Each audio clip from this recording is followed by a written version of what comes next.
71. All right, we're going to be in Joshua chapter 1. Joshua chapter 1, and we're going to start with basically the invasion of Canaan. But first, we have to commission Joshua. We have to commission Joshua. So Joshua chapter 1 and verse 1. Now, after the death of Moses, the servant of the Lord, it came to pass that the Lord spake unto Joshua the son of Nun, Moses' minister, saying. So we find here that when do these events occur? After Moses' death, of course, after Moses' death. So Joshua, the book of Joshua, is directly linked to Deuteronomy. The story picks up right where Deuteronomy ends with Moses' death. If you flip a page over back to Deuteronomy, you'll find in Deuteronomy 34:5, so Moses, the servant of the Lord, died there in the land of Moab, according to the word of the Lord, and he buried him in the valley of the land of Moab over against Beth Peor. But no man knoweth of his sepulchre unto his day. Moses was 120 years old. When he died, his eyes were not dim, nor his natural face abated. And the children of Israel wept for Moses in the plains of Moab 30 days. So the days of weeping and mourning for Moses were ended, and Joshua the son of Nun was full of the spirit of wisdom, for Moses had laid his hands upon him, and the children of Israel hearkened unto him, and did as the Lord commanded Moses. So now we enter into the book of Joshua, right where Deuteronomy leaves off. So these events occurred after the death of Moses. One thing we find here, the description of Moses. Moses is described as the servant of the Lord. The servant of the Lord. We saw that at the end of Deuteronomy on his death. We also see that beginning here. It occurs 3 more times in Joshua chapter 1 itself, and another 13 times for the rest of the book of Joshua. Joshua is making sure that what Moses, how God directed Moses, is still, the heritage still continues on. Moses, the servant of the Lord. Moses, the servant of the Lord. So that's quite fascinating. Remember, when we finished up Deuteronomy, we asked what would be on Moses' tombstone, and simply would be the servant of the Lord. And so Joshua continues that to make sure that Moses' legacy is still intertwined through everything that they're doing. So definitely an honor to the one who Joshua was serving, and now Joshua is going to take his place. All right, Joshua. We find here the Lord is speaking to Joshua. Now, after the death of Moses, servant of the Lord, it came to pass, the Lord spake unto Joshua. Who is Joshua? Who is Joshua? Joshua doesn't have a father. No, he's the only other person besides Adam without a father. Father of none. Father of none. No. Son of none. There we go. Son of none. He had no father. He was a son of none. Yes. Son of none. All right, so number 1 in our list, I came up with a whole bunch of different things. I'm sure we can even find more if we dwell on him. But we find here, number 1, he was designated Moses' successor. He was designated Moses' successor. Numbers 27, verse 15. And Moses spake unto the Lord, saying, let the Lord, the God of the spirits of all flesh, set a man over the congregations, which may go out before them, and which may go in before them, and which may lead them out, and which may bring them in, that the congregation of the Lord be not as sheep which have no shepherd. The Lord said unto Moses, take thee Joshua the son of Nun, a man in whom is the Spirit, and lay thine hand upon him, and set him before Eleazar the priest, and before all the congregation, and give him a charge in their sight. And thou shalt put some of thine honor upon him, and that all the congregation of the children of Israel may be obedient. And he shall stand before Eleazar the priest, who shall ask counsel for him after the judgment of Urim. Before the Lord, as his word shall they go out, and as his word they shall come in, and both he and all the children of Israel with him, even all the congregation. And Moses did as the Lord commanded, and he took Joshua and set him before Eleazar the priest, before all the congregation, and he laid his hand upon him and gave him a charge as the Lord commanded by the hand of Moses. Deuteronomy 3:21. And I commanded Joshua at that time, saying, thine eyes have seen all that the Lord your God hath done unto these 2 kings. So shall the Lord do unto all the kingdoms whither thou passest. Ye shall not fear them, for the Lord your God, he shall fight for you. Deuteronomy 31:1. And Moses went and spake these words unto all Israel, and said unto them, I am 120 years old this day. I can no more go out and come in. Also the Lord hath said unto me, thou shalt not go over this Jordan, and the Lord thy God, he will go over before thee, and he will destroy these nations from before thee, and shall possess them. And Joshua, he shall go over before thee, as the Lord hath said. So we have Joshua is Moses' successor. He was identified as the successor way before Moses' death. Number 2, we find he was Israel's first military general.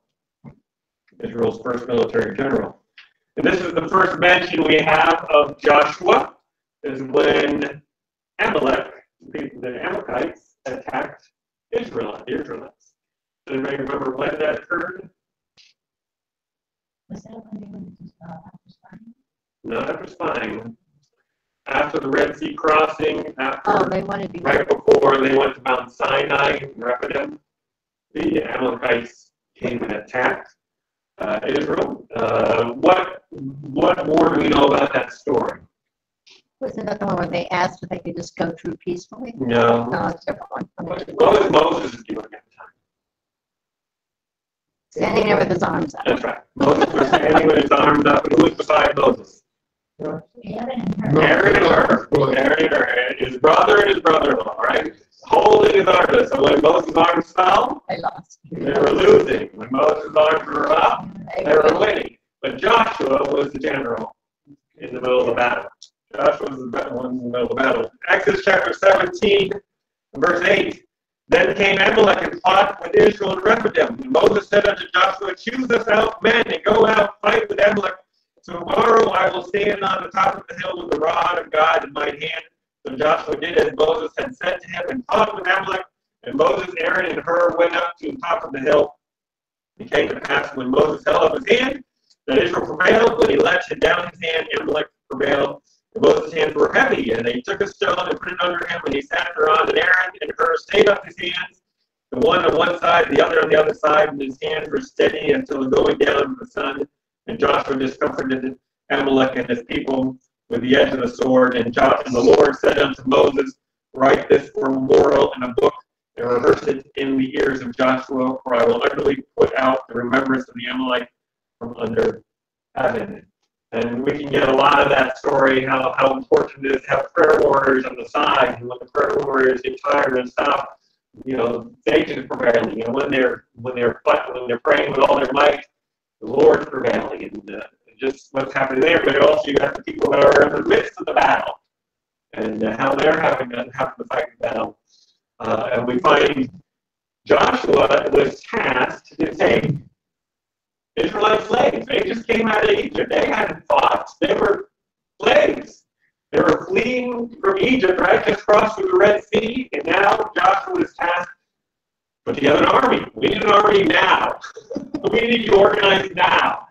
And you got to imagine what, a young man like Joshua is tasked to put this together to protect this people that's was just about to be annihilated by the Egyptians. Now they're about to be annihilated by the Amalekites.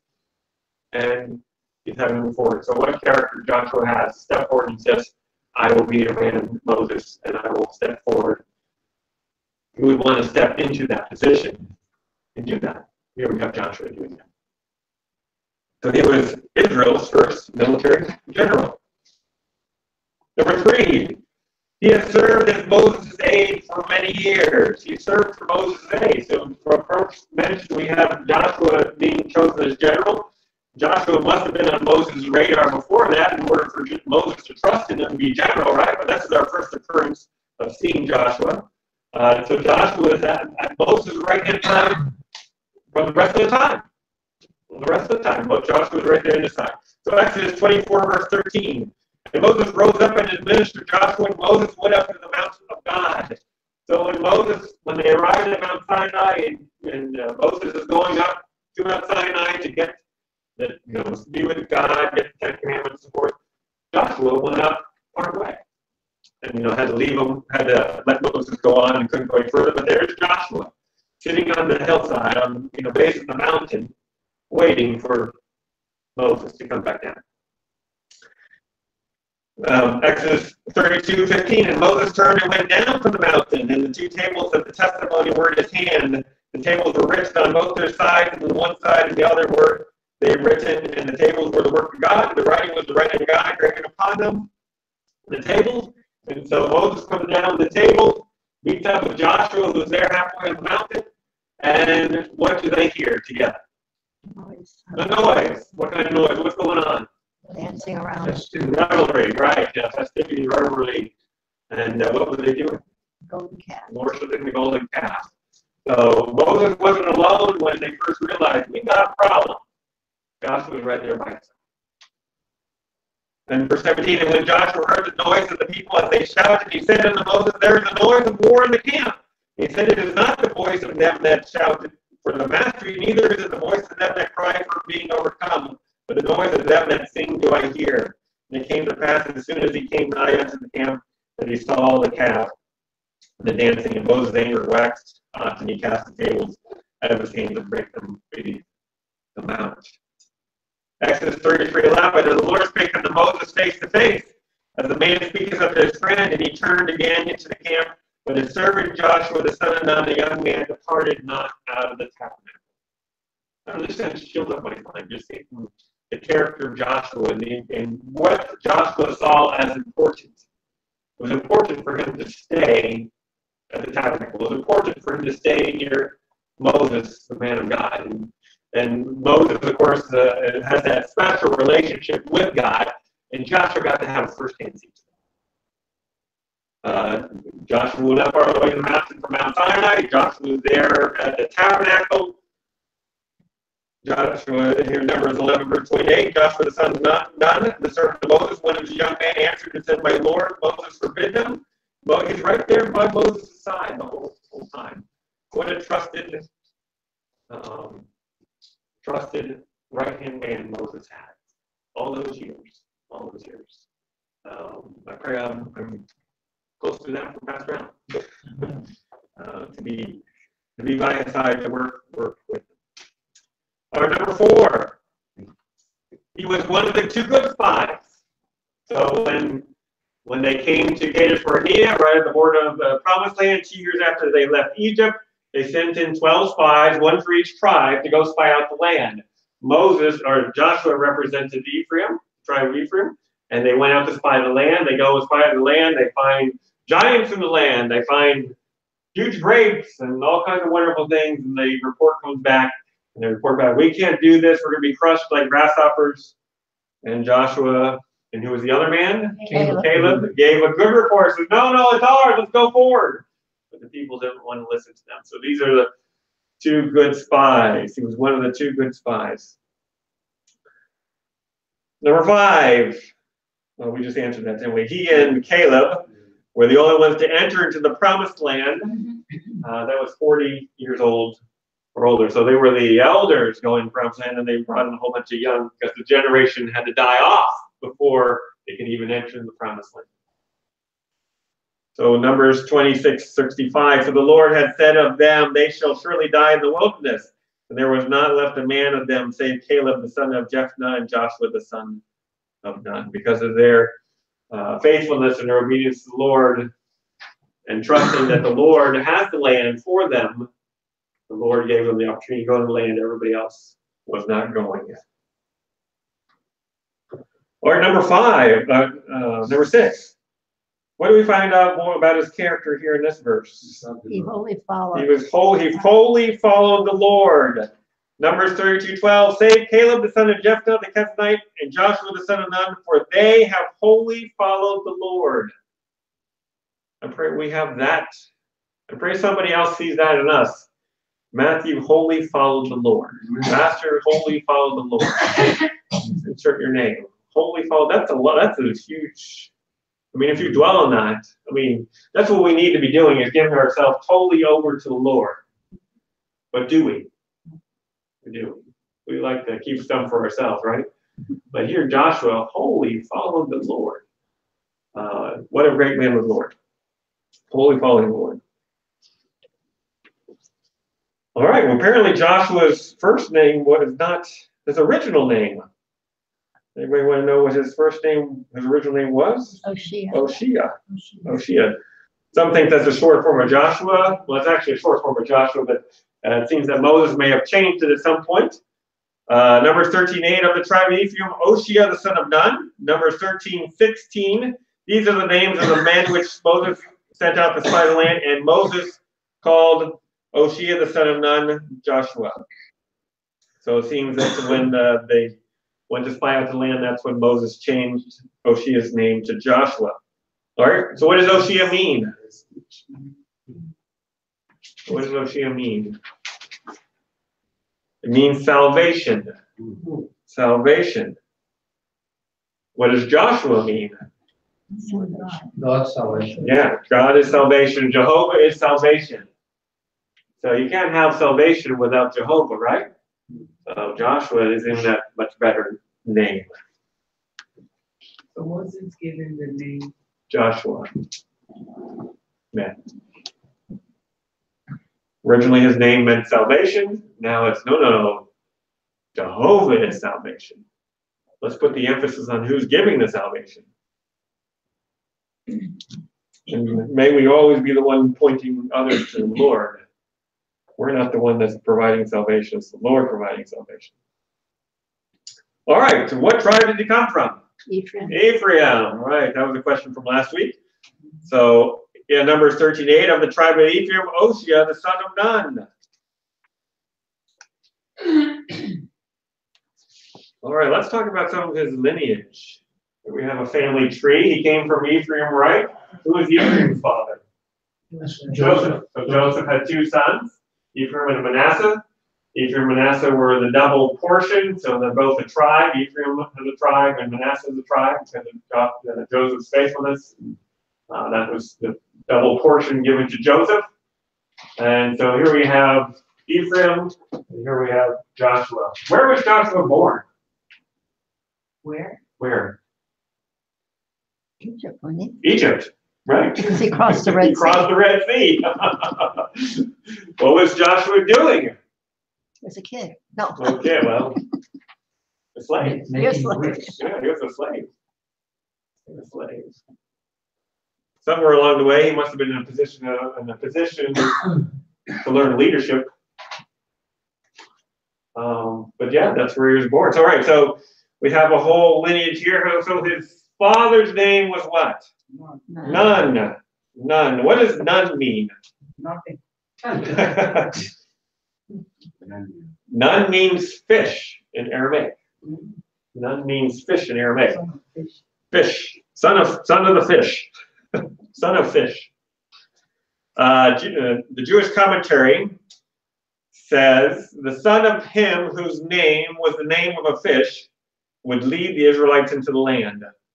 The son of him whose name was the name of a fish would lead them into the land. Tradition places Nun's tomb. So this is Nun's tomb. And it's real close to where Joshua's tomb is. And we'll cover Joshua's tomb, I don't know, next semester probably. So tradition places Nun's tomb near his son Joshua, who according to Joshua 24:30 is buried in Timnath Serah. And so there's a Palestinian village that's close to that name, Kifl Heres or Timnath Heres, located in northwest of a little town called Ariel, and in the Sumerian region of the West Bank, where both of these tombs are located. So here's Jerusalem. This is the area that Ephraim will be promised, and so the tomb of Nun and the tomb of Joshua are there and near this town, present-day town of Ariel. And apparently that's Nun's tomb.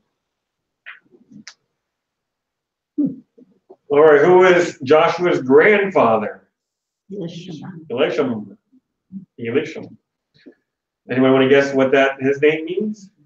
We've got a whole list. And I have meanings for names for all of them. You do? Yes. Oh, dear. Elisham, because that's fun, right? Yeah, I know, but that's Elisham means God hears. God hears. Interestingly, Elisham was the captain over the tribe of Ephraim. So Joshua's grandfather was in a very prominent position. He was made the captain or the prince of the tribe. So Numbers. Oh, so maybe he got a leadership lesson from him. Yes, that's right. Numbers 2:18, on the west side shall be the standard of the camp of Ephraim according to the armies. And the captain of the sons of Ephraim shall be Elisham, the son of Ammihud. So this particular event, so the captains are made after the law is given at Mount Sinai, right? Because now we're entering into the book of Numbers. That's where the armies and the census took place. That's where the standards and the groupings of all the Israelites took place. So that's where the captains were named. And so Elisham was named the captain of the leader of the tribe of Ephraim. And so who was Joshua's grandfather. And as the leader, he had all kinds of duties. Some of them were providing offerings and sacrifices for the tribe. We see that in a couple different verses, but here in Numbers 7:48, on the seventh day, Elisham, the son of Aham, the prince of the children of Ephraim, offered, and the next several verses show what they offered. So if you remember when they were building the tabernacle, the tribes were giving precious metals and different things of that nature, and so each tribe brought certain items as an offering, or they brought animals as offerings, and so as a representative from the tribe, Elisham would be the one responsible for that. We're ready to move on to the great-grandfather, Ammihud. Anybody want to take a guess? Means people of glory. People of glory. People of glory. The great-great-grandfather is Laden. His name means out in order. So Out of order? Out in order. Out in order. So must be something meaning that this person is orderly. It's a very orderly type person.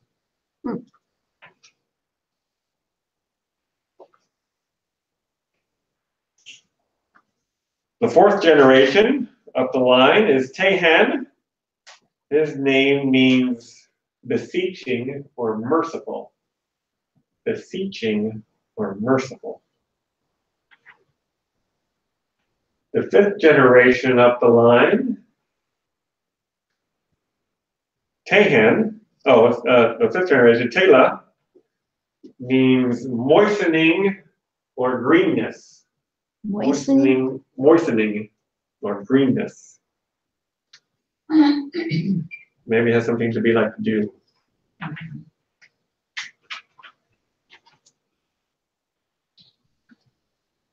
The sixth generation is Resheph. Resheph means flame.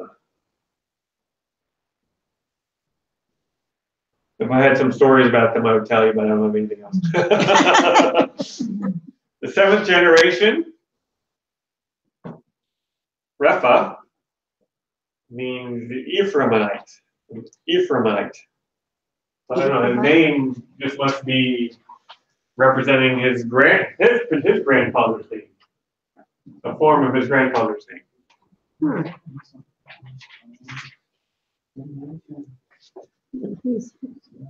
The eighth generation, his name is Beriah, B-E-R-I-H. His name means gift or an evil.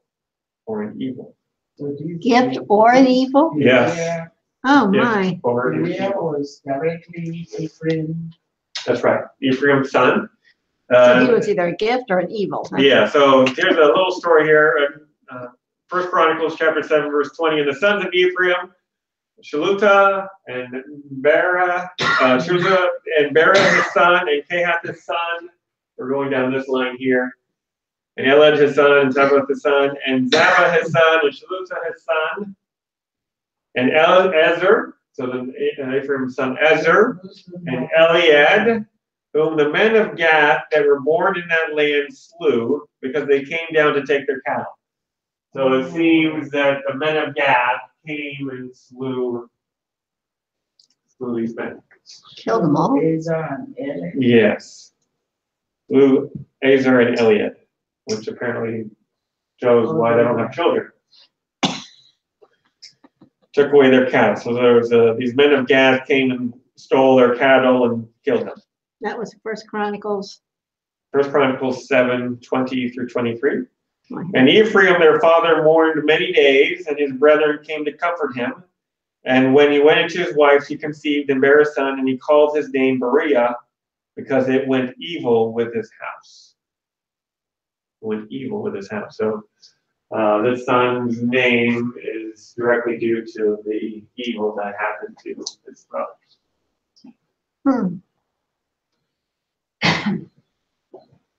All right, so then Ephraim, what does Ephraim mean? Ephraim. It's the second. Double fruitfulness. Double fruitfulness. And then Joshua's great grandfather was who? Joseph. I'm just pointing out that so there's 10 generations between Joshua and Joseph. Oh, okay. And they still refer to him as the family of Ephraim. Yes. Yeah. So which means there's 10 generations between entering into Egypt and leaving Egypt. Or at least through this family tree. Some others have more generations or less generations, but through from Joshua to Joseph is 10 generations. And so Joseph means Jehovah shall increase. Jehovah. Joseph's name means Jehovah shall increase. All right, and then we'll get to this later, but Joshua will live to be 110 years old. Joshua 24:29. It came to pass after these things that Joshua the son of Nun, the servant of the Lord, died, being 110 years old. So he lived to a ripe old age. Didn't live as long as Moses by 10 years. All right, so we're still in Joshua chapter 1, verse 1. Now, after the death of Moses, the servant of the Lord, came to pass that the Lord spake unto Joshua the son of Nun, Moses' minister, saying, so we have here, the Lord is going to speak. The Lord is going to speak. Now that Moses is dead, Joshua may have been wondering at what point do I move, right? We just talked about Deuteronomy. There was a 30-day mourning period. All right, at what point do we move from the mourning period and I start taking action to take over the leadership position, to start moving these 2.5 million people, to start moving and conquering the promised land? At what point do I do that? Right? What point do I do this? So what would you do?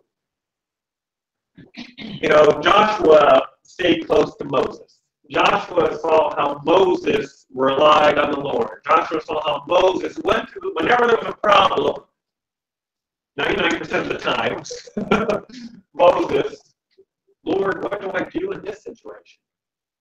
Lord, what would you have me to do? Joshua saw that.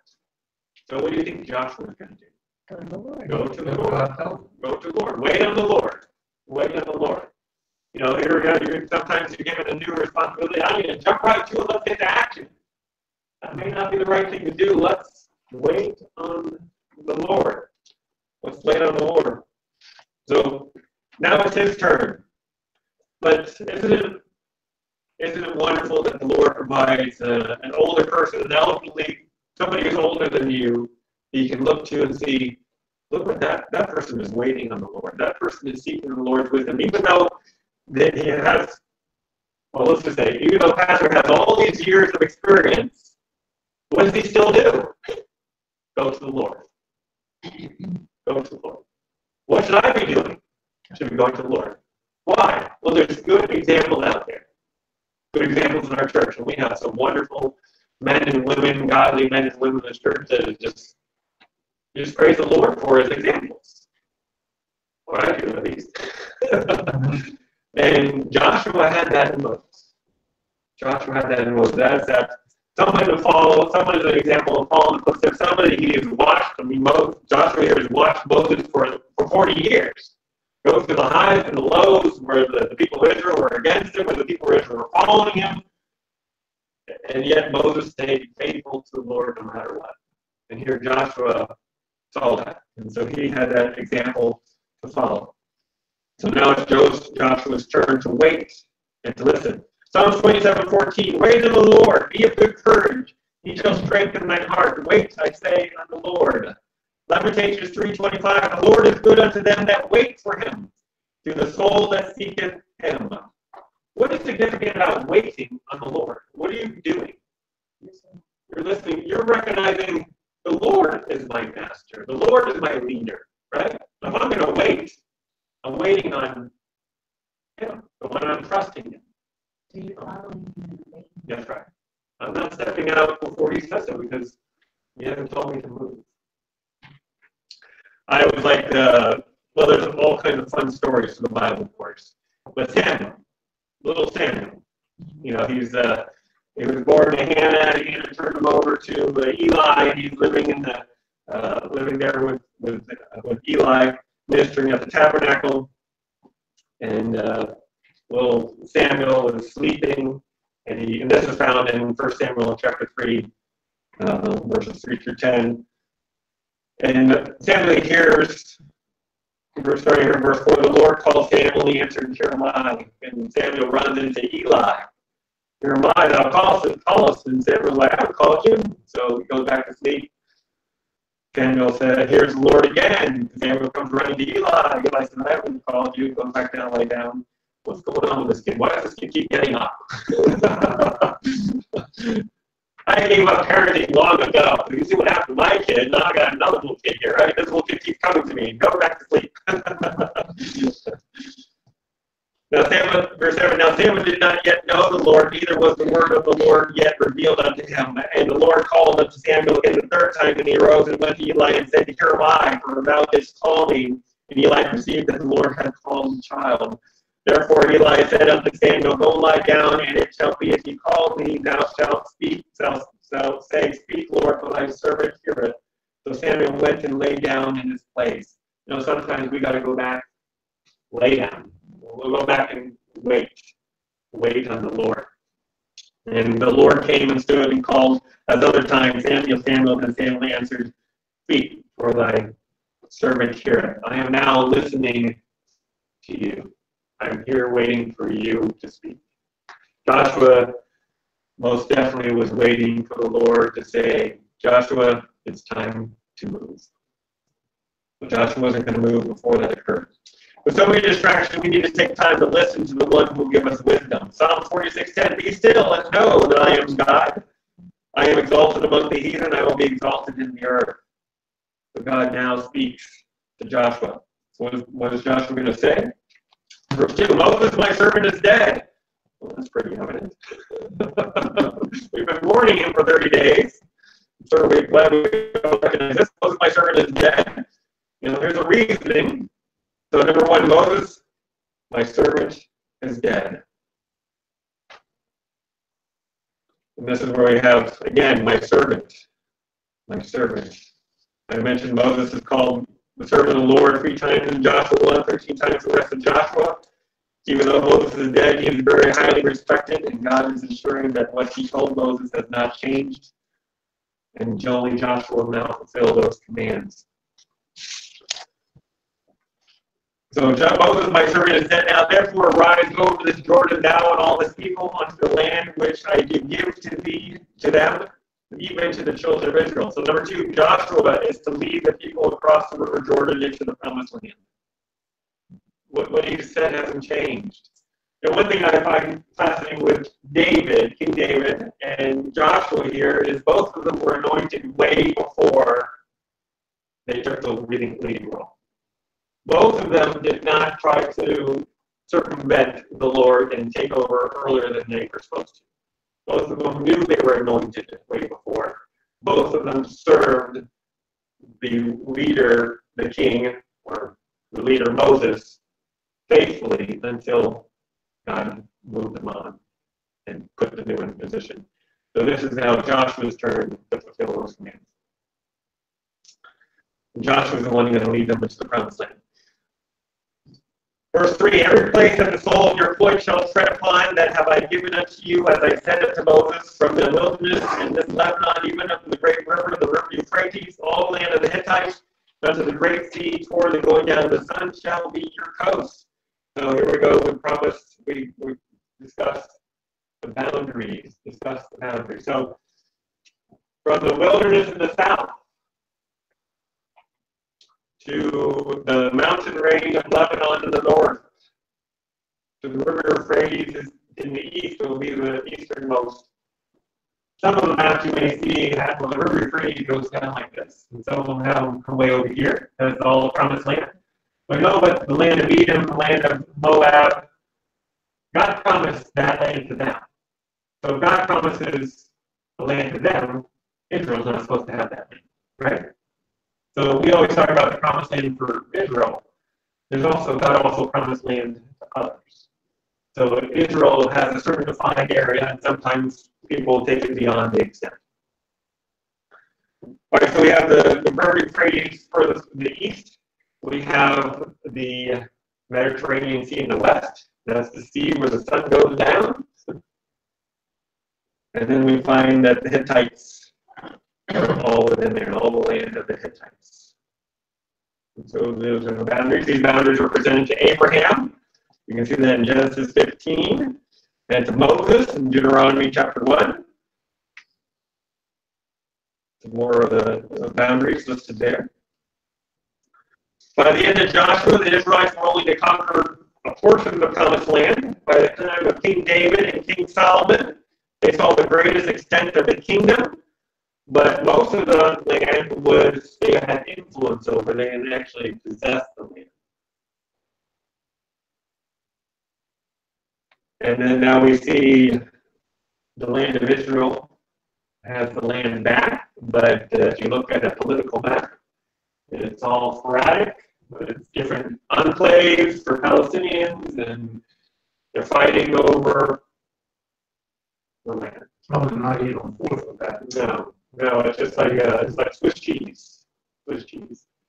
And I heard yesterday that the UN passed 5 resolutions against Israel for Israeli settlements in land that they don't think should be Israel.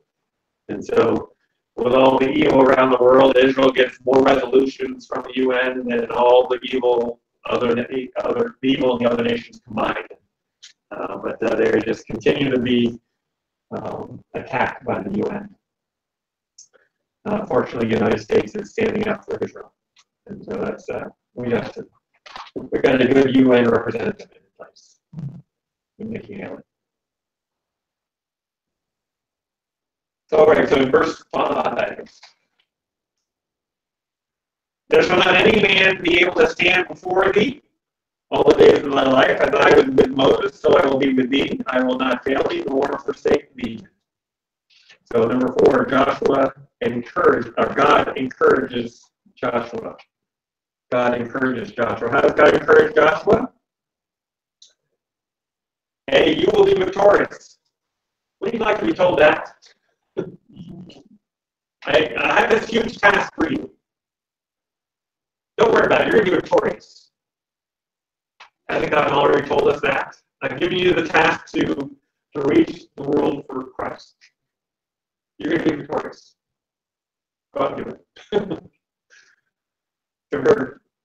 That's a huge encouragement. You will be victorious. The second thing, I will be with you. Well, that could be the reason why I'm victorious, because I am with you. In the Great Commission, who's with us? Jesus is with us. He's given us a command, he can go right there with us. We go out canvassing, who's there with us? Right? We go talk to somebody about Christ, who's there with us? And actually, who has gone before us? Who's already working on the heart of the person we're going to talk to? And we get to be the one to be a part of the work. But somebody's already done the heavy lifting. See, I will not fail thee. I won't fail you. Don't worry, I'm not going to let you falter. I've already told you you're going to be victorious. I can be with you. I'm not going to fail you. I'll give you a promise. The promise will happen. And be here. I will not leave you. I'm not gonna forsake you. I'm not gonna turn my back on you. I'm gonna be right there with you. I promise you're gonna be victorious. I promise I'll go with you. That means I'll never leave you. I'll never leave you. And we have those same promises to us. Well, our time has come to a close, and we'll continue on there next week. Questions, comments? Questions, comments? A lot of good encouragement here in Joshua in the first chapter. One of my favorite chapters in Scripture. Yes. A lot to glean from. And very applicable to us. Peter, I have a question. Can you please repeat the part on number 3, A and B, and when you were talking about the limits? Yeah, so wilderness in the south. Okay. And Lebanon, mountain range in the north. Okay. Right. Thank you. You're welcome. Anybody else?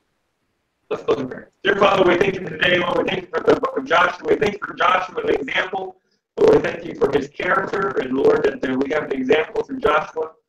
Lord, may you fill Pastor Allen with the Holy Spirit in the hour to come. Lord, we just praise you for the ones that are here, Lord, and the ones that are online. Lord, may you bless us in a mighty way. May we reach others for you. And Lord, may you bless our evening. Amen.